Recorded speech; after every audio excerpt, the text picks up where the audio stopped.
So what is gestational trophoblastic disease? Gestational trophoblastic disease, this term encompasses tumors of trophoblast. ठीक है?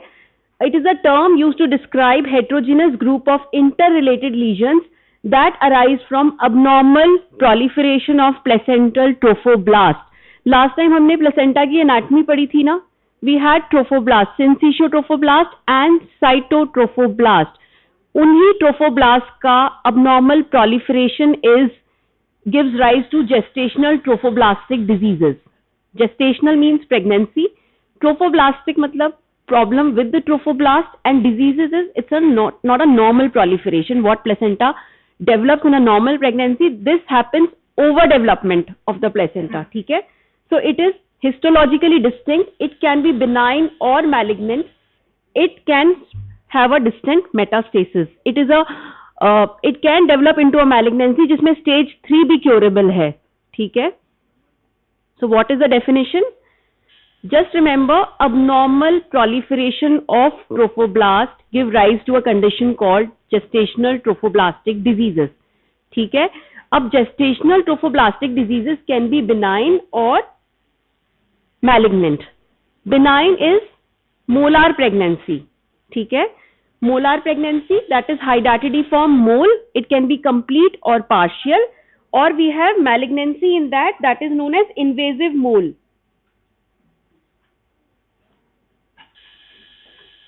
Actually, you can just divide them into benign and malignant. Benign में आप लिख सकते हो hydatidiform mole, which is complete or partial, and there's something called as gestational trophoblastic neoplasms. अगर हम न्यूप्लाज्म्स की बात कर रहे हैं तो उसमें सारी मैलिग्नेंसी वाला पार्ट आ जाएगा, like invasive mole, choriocarcinoma, placental site trophoblastic tumour and epithelioid type trophoblastic tumour. ठीक है? उस साइड से कोई भी लड़का मुझे डेफिनेशन बताएगा जेस्टेशनल ट्रोफोब्लास्टिक डिजीजेस की इन अ सिंपल टर्म. एनीबडी? पूरे ग्रुप में से किसी ने भी नहीं सुनी? Anyone else? 4 शब्द बोलने हैं बस. Abnormal proliferation of trophoblast gives rise to gestational trophoblastic diseases. They are of 2 types, benign or malignant. मैं तुम लोगों के लिए खुद पढ़ के आना पड़ता है. तुम लोगों को पढ़ाना is not easy. Final year students हो, हालांकि तुम लोगों का लेवल नहीं है फाइनल ईयर स्टूडेंट्स वाला. बिनाइन और मैलिग्नेंट. बिनाइन में कौन से होते हैं? Complete mole and partial mole. Malignant में आते हैं invasive mole, choriocarcinoma, PSTT and epithelioid type trophoblastic tumour.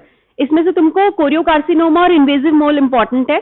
बाकी बिनाइन में hydatidiform mole is very very important. It can come as a short note, long note, anything. ठीक है? Epithelioid and PSTT are very rare. बस नाम याद रखो, काफी है. ठीक है? Now incidence. इंसिडेंस का मतलब क्या होता है? What do you mean by incidence? हाँ, इंसिडेंस और प्रिवेलेंस में क्या फर्क है? अब ये चीज तो तुम लोग पढ़ के आए हो 3rd ईयर से.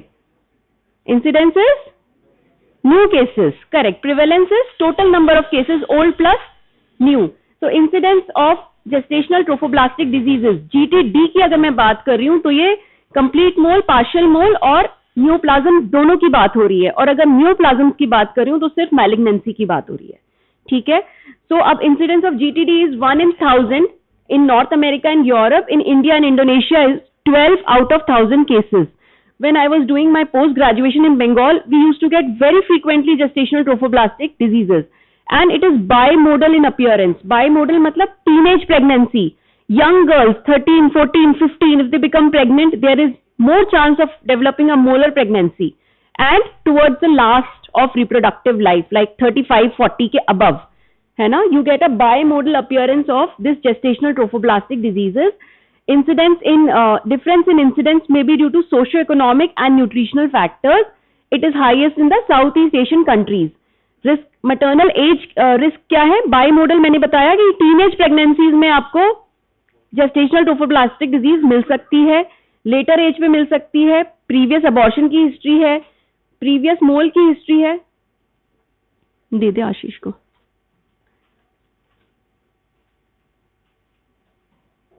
बाद में आए हो आप, ठीक है।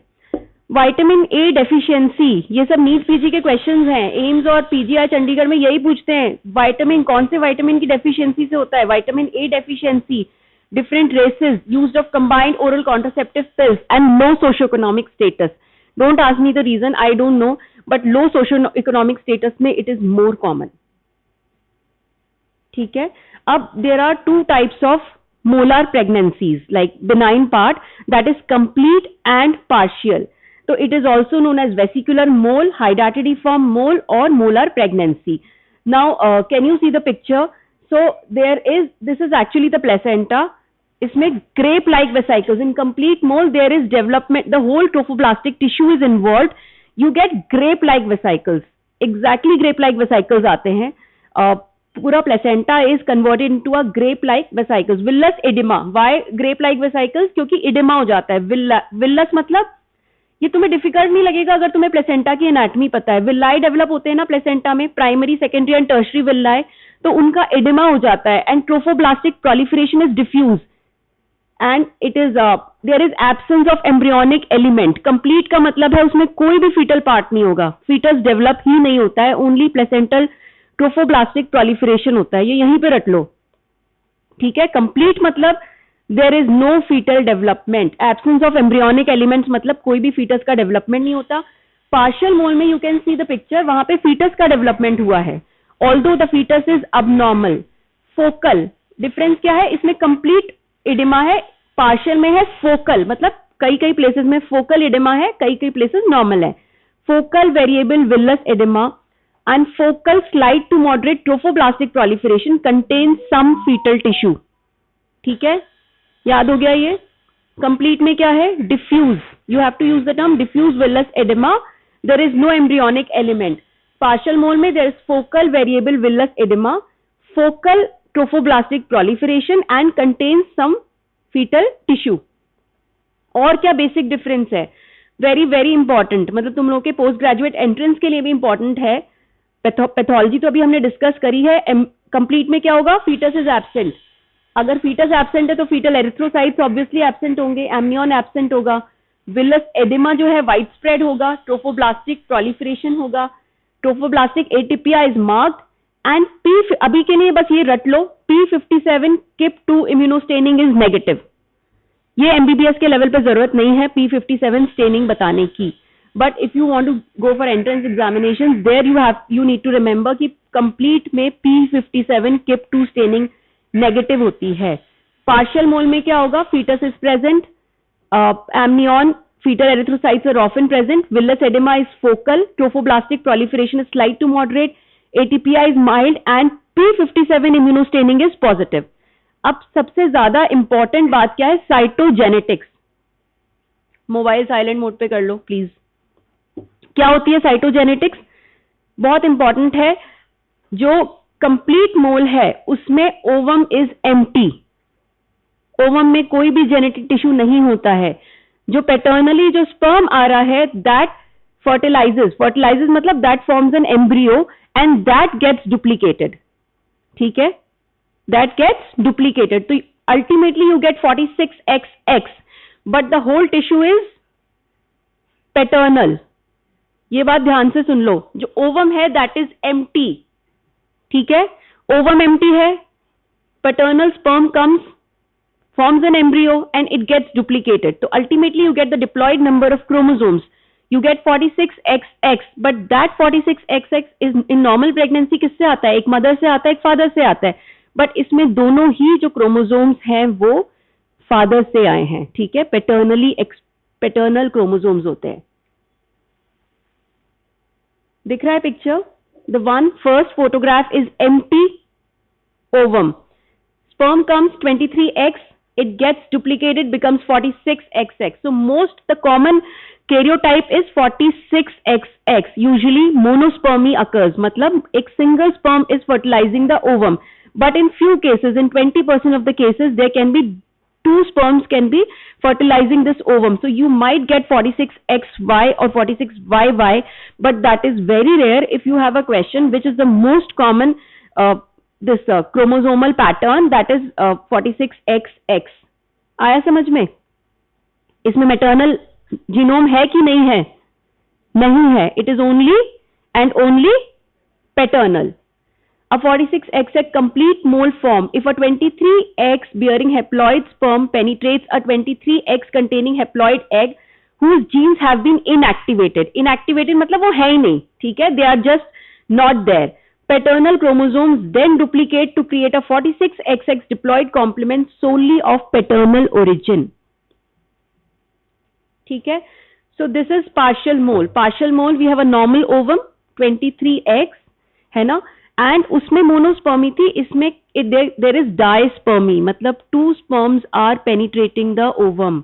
तो इसमें कैसे बनेगा? ट्रिप्लॉइड सेल्स बनेंगे. 69 23 23 23 XYX, मतलब इसमें कई सारे पैटर्न्स बन सकते हैं. 69XXY, 69XYY.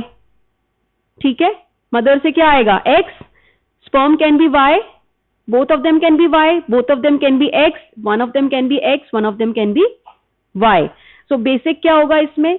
A partial mole may be formed if 2 sperms, either 23X or 23Y, bearing both fertilized, that is dispermy, a 23X containing haploid egg whose genes have not been inactivated. मतलब this ovum contains the normal haploid chromosomal pattern.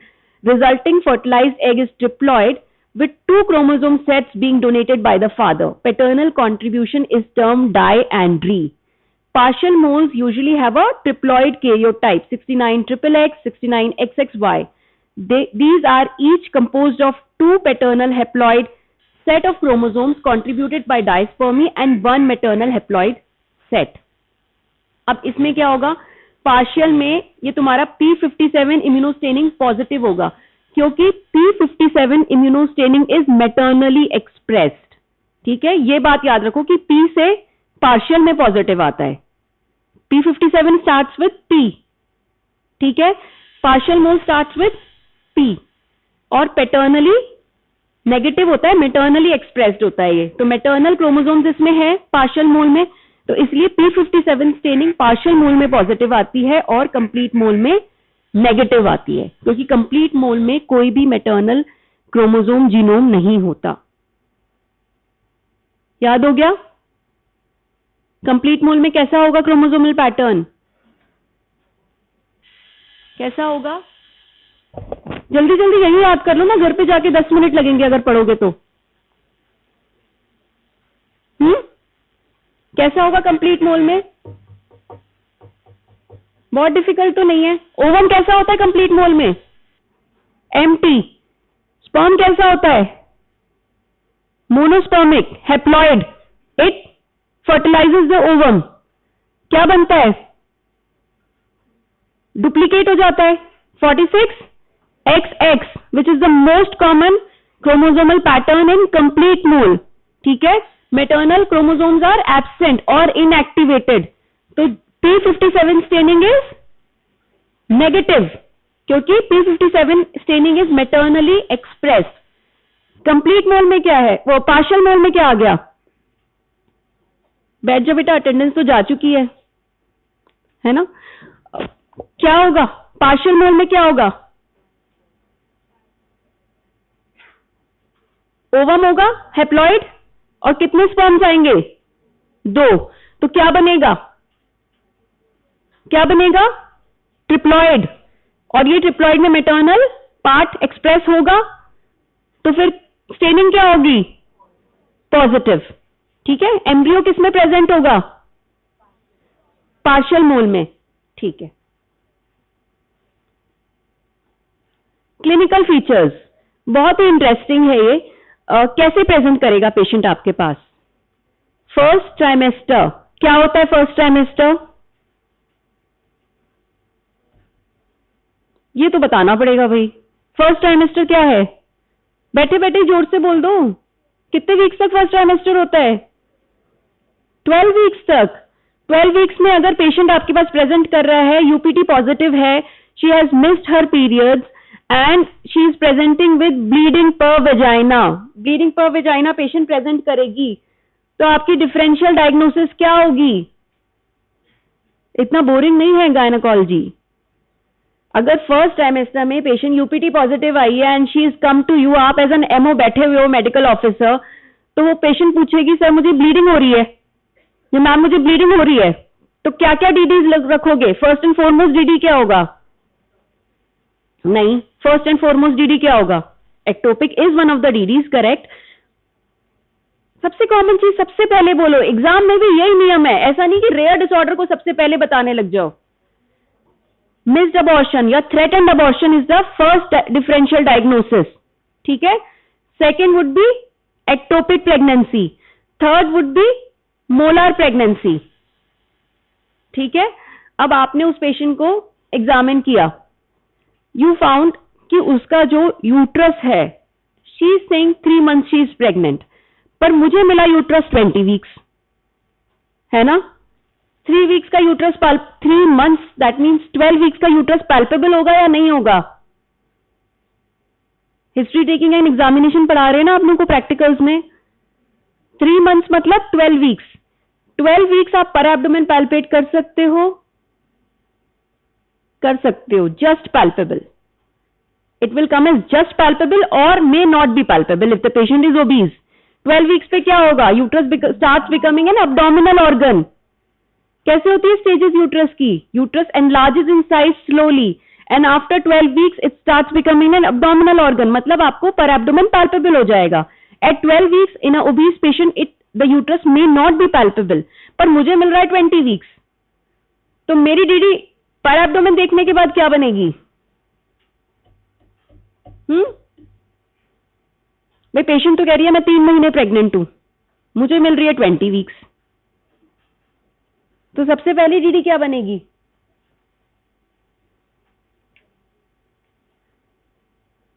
हाँ, जो answer देगा उसका PG में selection तय है. फिर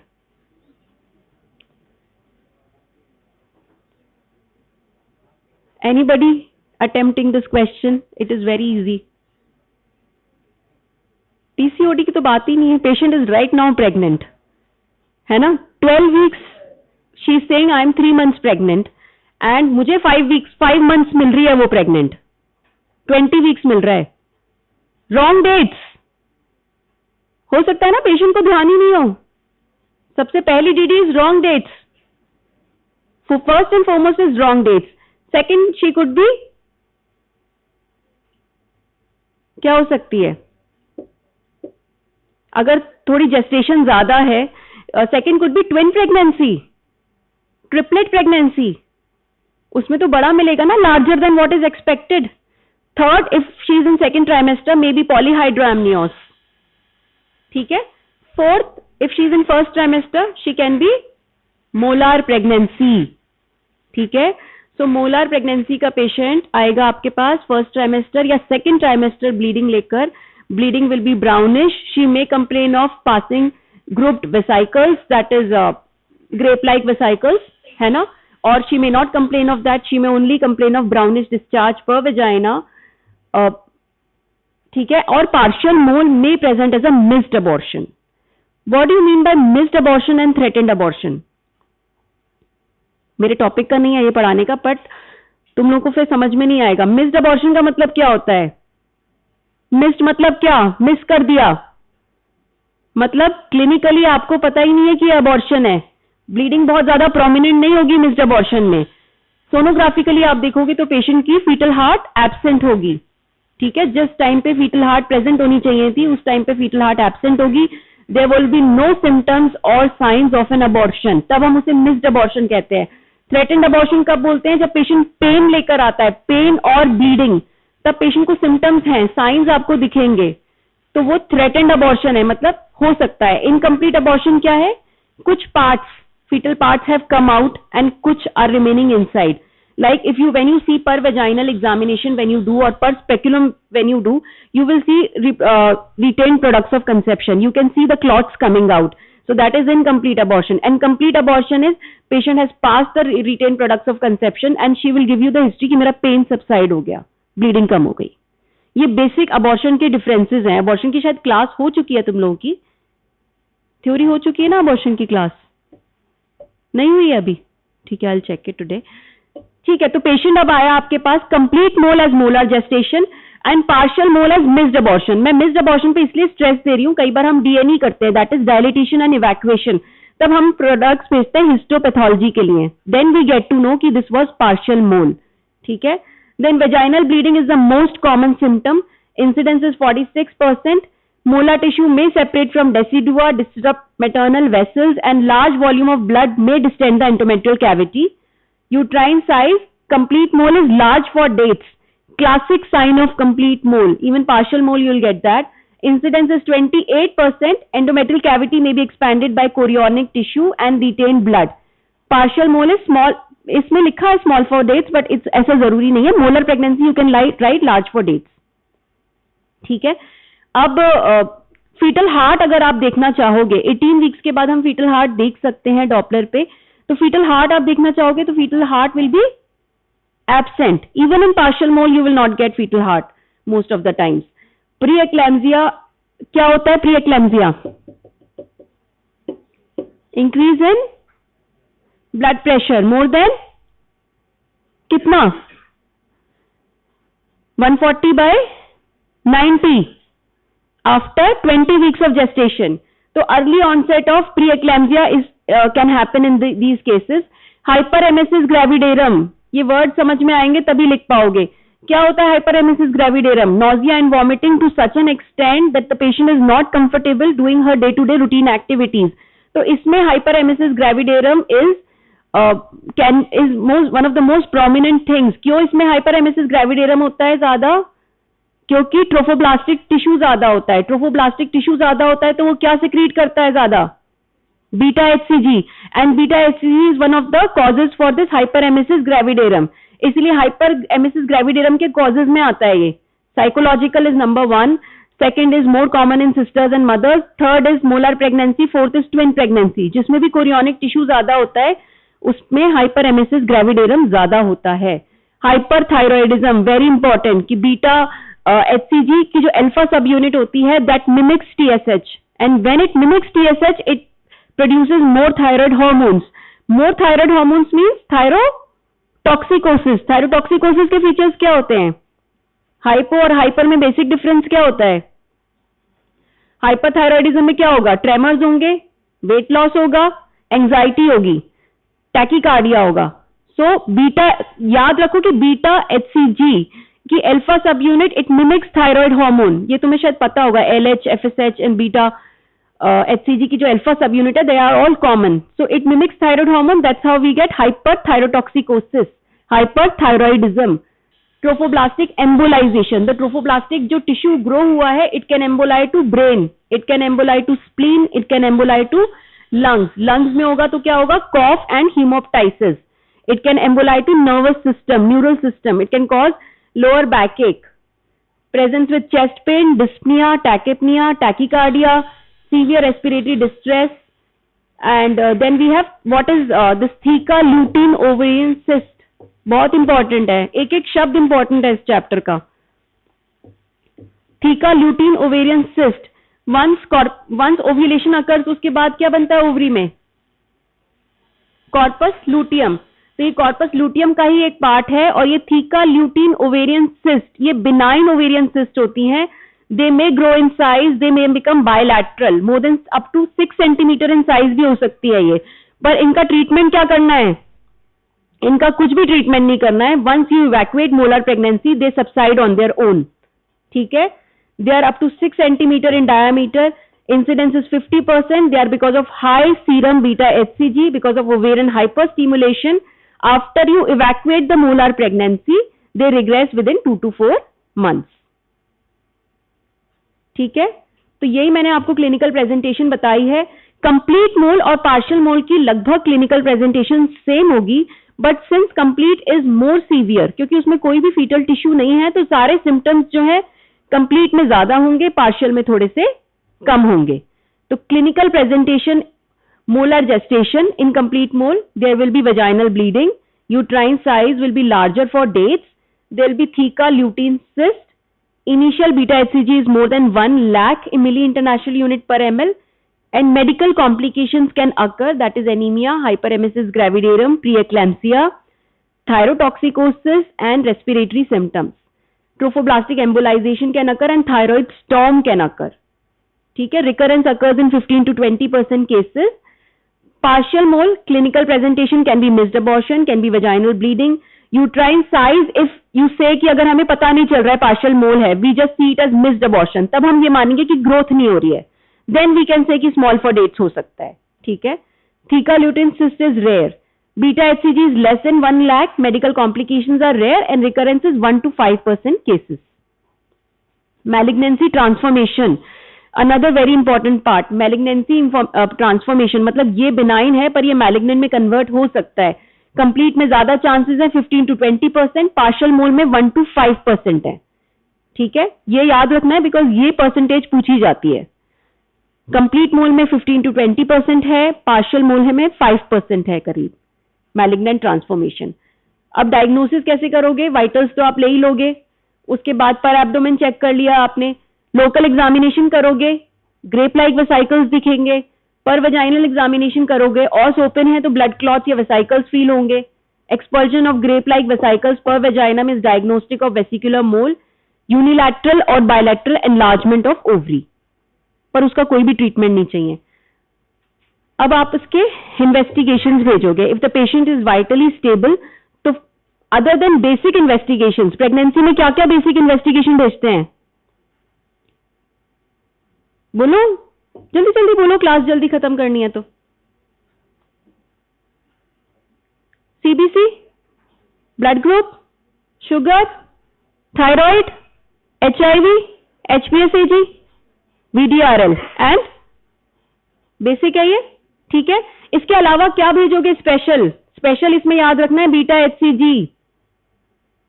ठीक है, इस नॉर्मल प्रेगनेंसी में हम बीटा HCG लेवल्स नहीं कराते हैं. Don't answer beta HCG for a normal pregnancy investigation. हम whenever we are suspecting ectopic pregnancy और मोलर प्रेगनेंसी, तब हम बीटा HCG कराते हैं और क्रॉस मैच करोगे इसमें ब्लड का पेशेंट को और एक्सरे कराओगे इसमें. प्रेगनेंसी में अदरवाइज हम एक्सरे नहीं कराते हैं. इसमें क्यों एक्सरे कराते हैं? To look for pulmonary metastasis. ठीक है, अब सोनोग्राफी में क्या अपीयरेंस आएगी? सोनोग्राफी कराओगे ना ट्रांस एब्डोमिनल और ट्रांस वेजाइनल, तो कंप्लीट मोल में आएगी स्नो स्टॉर्म अपीयरेंस. ये दिख रहे हैं grep like vesicles. Can you make out picture में? अब समझ में आ रहा है क्या? ब्लैक स्पेसेस, ब्लैक स्पेसेस उनके अराउंड व्हाइटिश है, सो दे आर इकोजेनिक स्पेसेस. ठीक है, स्नो स्टॉर्म अपीयरेंस बोलते हैं इसको. डॉट एंड डैश टाइप ही होता है ये. स्नो स्टॉर्म अपीयरेंस है. और जो उसके बगल में है वो पार्शियल की पिक्चर है.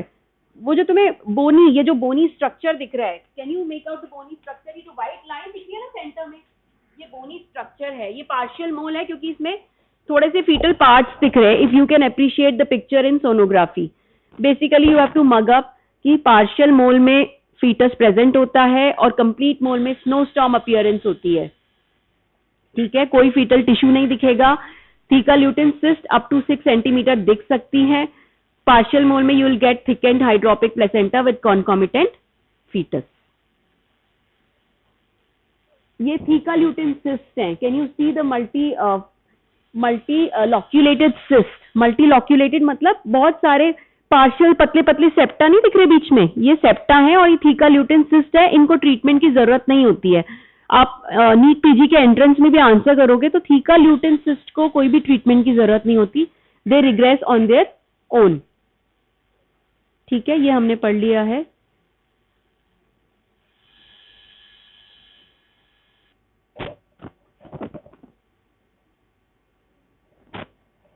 अब इसका ट्रीटमेंट कैसे करोगे? ब्लड रिजर्व करोगे, सारे इन्वेस्टिगेशंस भेजोगे, बीटा HCG कराओगे. ठीक है, ट्रीटमेंट इज सक्शन इवैक्यूएशन. ये वर्ड रट लो, सक्शन इवैक्यूएशन. यू मे और may not use oxytocin. Oxytocin is cautiously used. क्या करता है oxytocin? Oxytocin causes contraction of the uterus. So first you evacuate the abdomen, sorry uterus. Uterus evacuate कैसे करते हैं? Suction evacuation is the term used. और इसमें क्या क्या कॉम्प्लिकेशन हो सकते हैं? यूट्राइन परफोरेशन हो सकता है, एक्सेसिव ब्लीडिंग हो सकती है, और एक्सेसिव ब्लीडिंग में पेशेंट की जान बचाने के लिए we can do hysterectomy. So these are the complications. Haemorrhage and shock. Hemorrhage may occur during evacuation. Massive intraperitoneal hemorrhage can occur, which is the first feature of a perforating mole. ठीक है? Second is sepsis. Infection can occur. Third is perforation of the uterus, especially during the D and E or following curettage. Preeclampsia. Preeclampsia can cause convulsions. It can get converted into eclampsia. Acute pulmonary insufficiency. मतलब अगर कुछ lungs में embolus जाएगा, so that can cause haemorrhage in the lungs itself, और there can be pulmonary oedema. तो क्या क्या complications हो सकते हैं? यूट्रस इवैक्यूएट करते समय perforation, excessive bleeding which can lead to haemorrhagic shock, और it can get converted into invasive mole which can perforate the uterus. ठीक है? And it can get converted into pre eclampsia, later followed by eclampsia, pulmonary insufficiency and coagulation failure. Late complication बहुत important है, turning it into malignancy like choriocarcinoma. Management मैंने तुम्हें बताया है, we have to manage like blood products रखने हैं, fluid शुरू करना है, suction evacuation and oxytocin can be used with the IV antibiotics. उसके बाद कैसे मैनेज करोगे? ये जो टिश्यू है, you will send it for histopathology. क्यों हिस्टोपैथोलॉजी में भेज रहे हैं? क्योंकि क्लिनिकली बिनाइन है, लेकिन पैथोलॉजिकली आपको कंफर्म करना है कहीं कोरियोकार्सिनोमा तो नहीं है। ठीक है? एंड देन फिर इसको फॉलो अप करते हैं हम बीटा एचसीजी से। कैसे फॉलो अप करोगे बीटा एचसीजी से? पोस्ट इवैक्यूएशन पेशेंट बोलेगा अब मैं ठीक हूं, बीटा एचसीजी वीकली कराओगे। कब तक कराओगे? Until 3 values are normal. ठीक है? नॉर्मल इज लेस देन कितनी? Less than 2। ठीक है?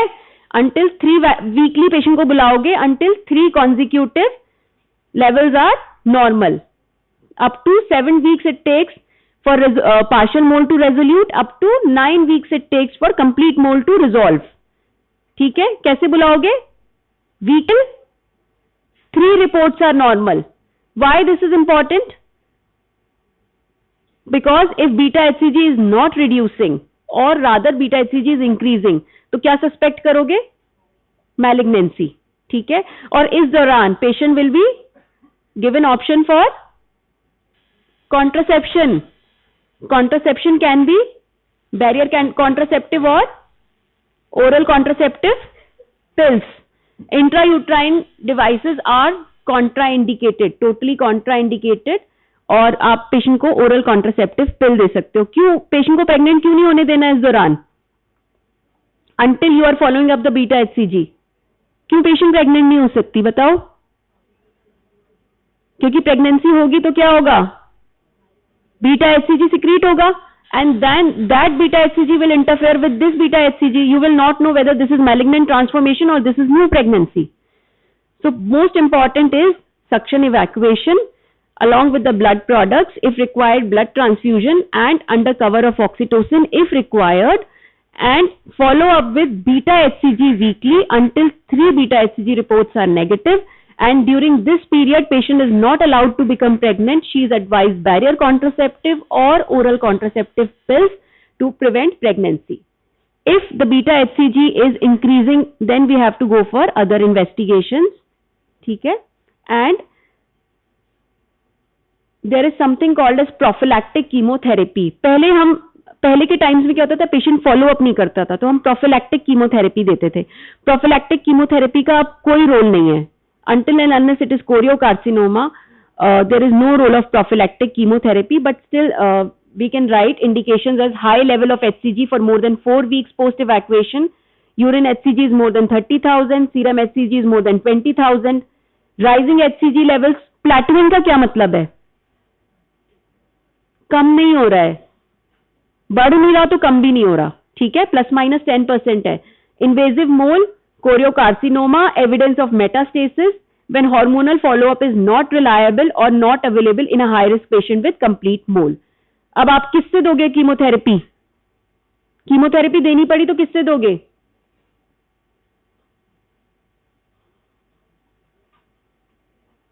एक पॉइंट रह गया है, वीकली करोगे beta HCG levels till 3 weeks are normal, उसके बाद मंथली करोगे टिल 6 मंथ्स. ठीक है, तो ओवरऑल 9 to 10 मंथ्स का फॉलोअप है. क्या क्वेश्चन पूछा है मैंने?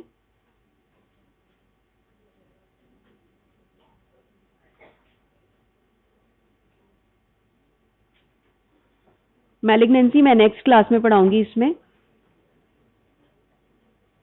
हिस्टेरेक्टमी कब करोगे इस पेशेंट की? हिस्टेरेक्टमी क्या कब करोगे? कभी भी हिस्टेरेक्टमी जवाब मत देना, क्योंकि these patients are comparatively young. Evacuation करते वक्त if there is excessive bleeding then you can go for hysterectomy. If patient desires surgical sterilization, perform with mole in situ, ovaries may be preserved and large ovarian cyst may be decompressed by aspiration. Requires follow-up with beta HCG. मैंने question पूछा था ना अभी तुम लोगों से. हाँ, chemotherapy किससे दोगे? सिंगल एजेंट कौन सा है कीमोथेरेपी का इसमें? मेथोट्रेक्सेट. ठीक है.